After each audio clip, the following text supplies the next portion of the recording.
I can tell you right now, this was worth the 3-hour drive.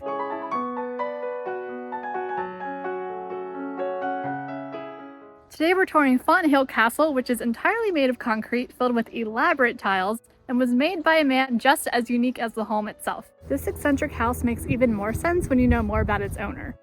Henry Mercer was an archaeologist, anthropologist, ceramist, author, and antiquarian. He initially built Fonthill Castle as an experiment to see if he could build a house entirely made of concrete. But it quickly became a showcase of his art prints and tiles.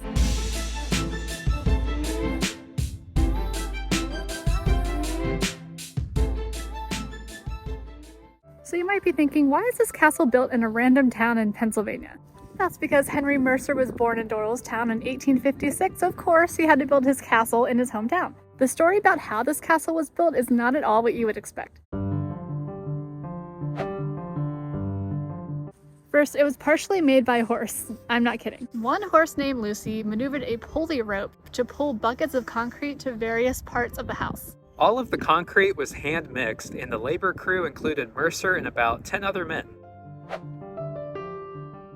Mercer began his concrete experiment by building his castle around the original farmhouse on this property. We're excited to go in and start our tour. We can't wait to show you what this amazing castle looks like. And if you learn anything, please give this vlog a like. Every single room in this castle is filled with amazing tiles.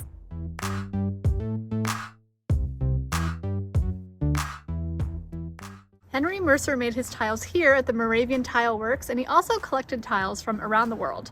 All tiles in this castle were hand-placed by Mercer, and some even tell stories. I already know the library is going to be my favorite room.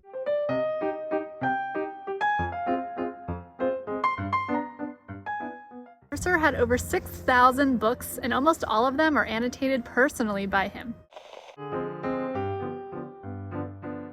All of the bookshelves and the books are numbered, and they all correspond with each other. These tiles depict Christopher Columbus's journey to the New World. Mercer was kind of obsessed with Christopher Columbus, which we'll show you later on. The saloon has the oldest tiles in Mercer's collection.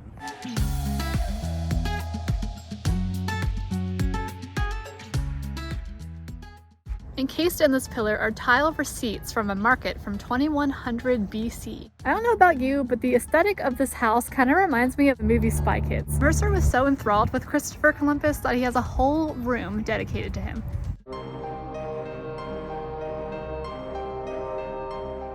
Mercer thought Columbus was the foundation of American history.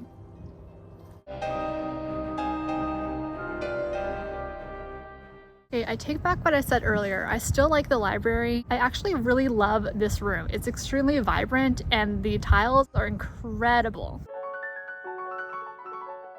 Mercer dedicated this staircase to his favorite dog, Rollo, who was a Chesapeake Bay Retriever. Now we're going to the room where Mercer passed away in.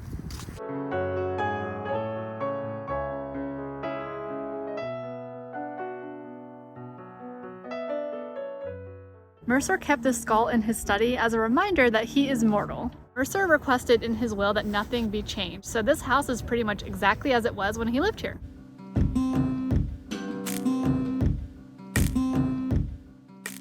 So this castle is really going to stand the test of time. Our tour guide said it was built 4 times stronger than it needed to be. While Mercer gets all the credit for this castle, It was really made possible by his really rich aunt, Aunt Elizabeth.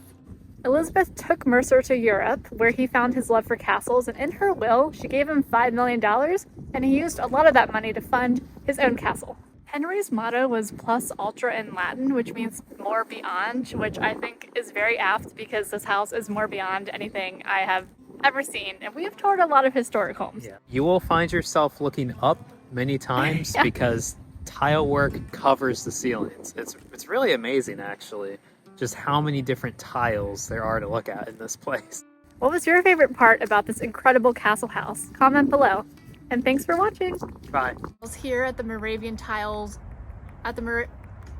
filled with elaborate tiles, and